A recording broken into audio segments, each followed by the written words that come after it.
Kasako Media, tunaangazia maisha, tunaandika kesho.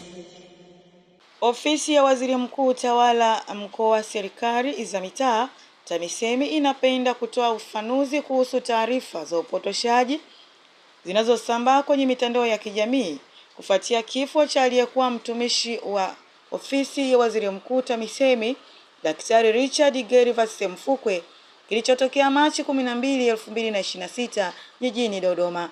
Taarifa hiyo ya upotoshaji inaeleza kuwa marehemu Daktari Semfukwe alikuwa ni katibu mkuu TAMISEMI.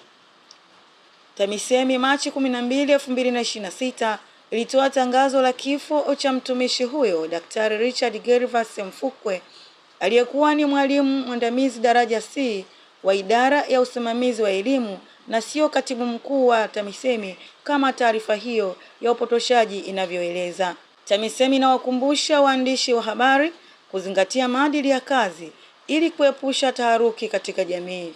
Na hii ni Kasako Update na Adela Thomas. Kasako Media, tunaangazia maisha, tunaandika kesho.